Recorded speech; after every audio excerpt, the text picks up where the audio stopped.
ये है talks news network और आप देख रहे हैं पॉलिटॉक्स, राजनीति का कच्चा चिट्ठा। केंद्र के कृषि कानूनों के खिलाफ चल रहे किसान आंदोलन का जहां पंजाब की अमरिंदर सिंह सरकार को बड़ा सियासी फायदा मिल रहा है, तो वहीं हरियाणा की खट्टर सरकार की मुश्किलें बढ़ती जा रही हैं। अब हरियाणा के पूर्व मुख्यमंत्री भूपेंद्र सिंह हुड्डा ने कहा है कि मनोहर लाल खट्टर की सरकार ने बहुमत खो दिया है और कांग्रेस विधानसभा में अविश्वास प्रस्ताव लाएगी। बीएस हुड्डा ने आरोप लगाते हुए कहा कि खट्टर सरकार के गठबंधन सहयोगी के विधायक ही कह रहे हैं कि यह सबसे भ्रष्ट सरकार है। न्यूज एजेंसी एएनआई से बात करते हुए भूपेंद्र सिंह हुड्डा ने सोमवार को कहा कि इस सरकार ने लोगों और विधायकों का विश्वास खो दिया है, इसलिए हम अविश्वास प्रस्ताव लेकर आएंगे। हुड्डा ने कहा कि सरकार को समर्थन देने वाले 2 निर्दलीय विधायकों ने अपना समर्थन वापस ले लिया है और गठबंधन सहयोगी पार्टी के कुछ विधायकों ने कहा है कि यह सबसे भ्रष्ट सरकार है। हरियाणा के पूर्व मुख्यमंत्री भूपेंद्र सिंह हुड्डा ने यह भी कहा कि केंद्र को कृषि कानूनों के खिलाफ प्रदर्शन कर रहे किसानों के साथ फिर से वार्ता शुरू करनी चाहिए ताकि मुद्दे का समाधान हो। हुड्डा ने संवाददाताओं से कहा कि सरकार को जल्द इस मुद्दे का समाधान निकालना चाहिए। सरकार को वार्ता की प्रक्रिया शुरू करने की पहल करनी चाहिए और किसानों की मांगे मान लेनी चाहिए।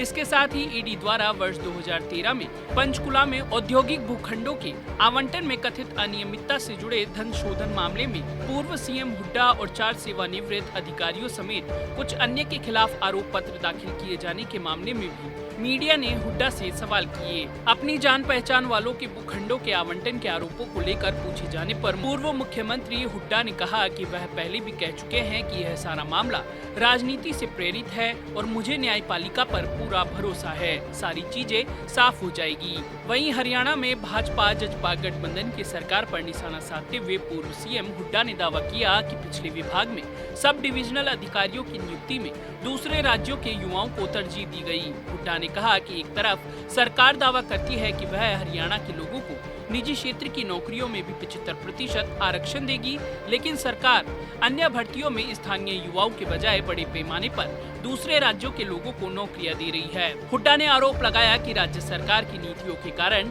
रोजगार के अवसर पैदा नहीं हो रहे हैं। दूसरी तरफ पूर्व सीएम भूपेंद्र सिंह हुड्डा के पुत्र और राज्यसभा सांसद दीपेंद्र सिंह हुड्डा ने इनेलो नेता अभय चौटाला पर निशाना साधते हुए कहा कि इस्तीफा देने से सरकारें नहीं गिरती, बल्कि विधानसभा में अविश्वास प्रस्ताव लाने के लिए विपक्ष को एकजुटता दिखानी चाहिए थी।